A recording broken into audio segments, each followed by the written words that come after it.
Saudara putra bungsu Presiden Joko Widodo sekaligus Ketua Umum PSI Kaisang Pangarep ini mengaku siap maju jadi Gubernur Jawa Tengah. Lalu akankah Kaisang ini juga dapat dukungan dari parpol dan bagaimana peluang Kaisang di Jawa Tengah?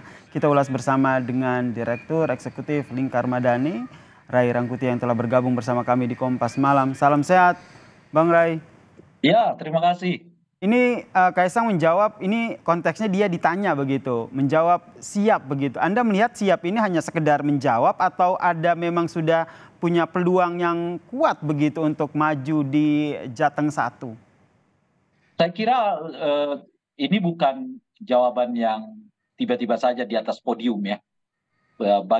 Saya sih melihatnya ini jawaban yang sudah dipersiapkan sejak hari, bahkan mungkin sudah memang dalam rencana begitu. Karena bukan kali pertama kita mendengar Kaisang berminat untuk jadi pejabat politik lah. Ya sebelumnya kan kita dengar desas-desusnya mau ke Depok, lalu gagal kan. Lalu kita dengar ke DKI Jakarta, redup ya. Sekarang menusuk ke Jawa Tengah gitu. Artinya apa gitu? Artinya dari dua sebelumnya sampai ke Jawa Tengah ini, ya artinya memang sudah tercetus keinginan yang cukup kuat bagi Kaisang untuk dapat jabatan di eksekutif, bisa di tingkat kabupaten kota maupun di tingkat gubernur seperti yang sekarang ini gitu. Berarti Oleh karena tidak itu hanya ketika sekedar menjawab ya, sudah ada kesiapan. Nah, kalau kita saya kira bukan berbicara sekedar soal jawaban. kesiapan ini kan butuh parpol yang mendukung. Ini PSI sendiri bagaimana Anda melihatnya? Ya tentu PSI ini nggak akan cukup ya. Ya, besar kemungkinan yang bersangkutan akan juga cari pendukung yang lain. Saya kira koalisi yang terbangun sekarang di tingkat nasional mungkin dijadikan sebagai gambaran untuk mencalonkan yang bersangkutan naik di Jawa Tengah. Ini koalisi Ya yang dimaksud setidaknya ini mungkin adalah ada koalisi ini ya Bang ya? Koalisi yang koalisi mendukung Prabowo Pilpres. Gibran ya? Ya, iya. Jadi ada Oke. Gerindra, ada Golkar, ada mungkin PAN yang bisa saja merapat untuk mendukung apa namanya itu Kaisang sebagai calon gubernur. Mengingat juga partai-partai ini sampai sekarang belum terdengar ada calon-calon mereka di daerah yang bersangkutan gitu. Jadi itu punya potensi direplikasi apa yang terjadi di tingkat nasional itu terjadi di Jawa Tengah gitu. Nah ini tingkat nasional terjadi di Jawa Tengah biasanya kan ada suara yang berbeda begitu dari grassroots ataupun dari suara-suara di DPW ya, terutama di daerah Jawa Tengah sendiri.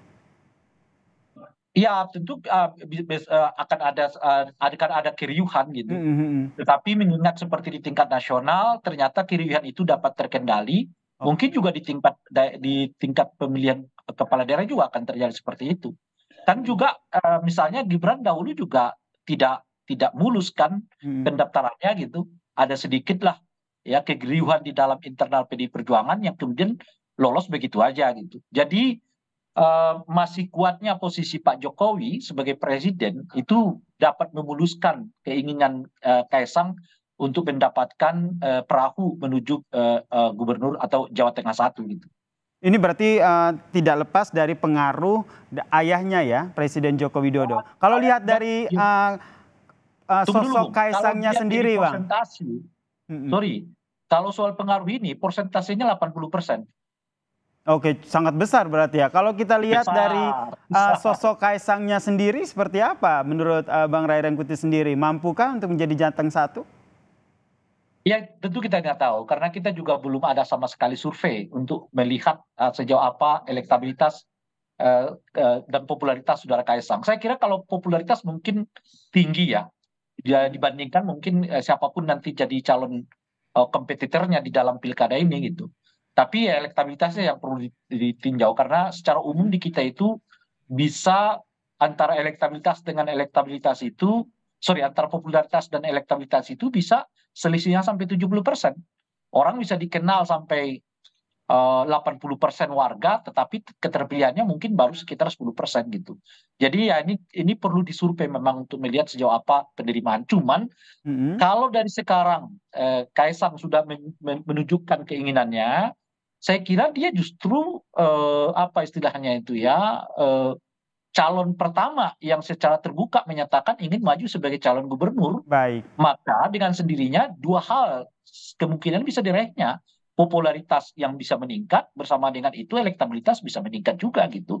Dibandingkan dengan kandidat-kandidat lain yang boleh jadi agak telat dipanaskan mesinnya menjelang Pilkada 2024 yang akan datang gitu. Oke, jadi menurut Anda Kaisang ini sudah start lebih awal ya. Yang jelas apa Ya, yang disampaikan oleh Kaisang, siap yang di sini itu bukan sekedar siap tapi memang sudah yakin siap untuk maju di saya kira Jateng itu 1 ya, dipersiapkan. Bang Ray ya. Nah, yang kedua yang menarik dari sini sebetulnya, Bung, karena ini kali pertama dalam tradisi keluarga Pak Jokowi lebih terbuka gitu.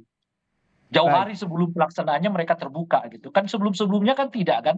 baik, betul Pak betul. Jokowi mau jadi presiden tidak, mau yang kedua apa namanya Gibran juga mau jadi calon wakil presiden tidak gitu. Tapi di ujungnya iya. Dan ini sekarang Sudah polanya mulai agak lebih berbeda. terbuka begitu ya, Jadi Bang sekarang Ray. dibuka dulu gitu loh ya, soal hasilnya Oke, bagaimana nanti akan kita oke. tunggu.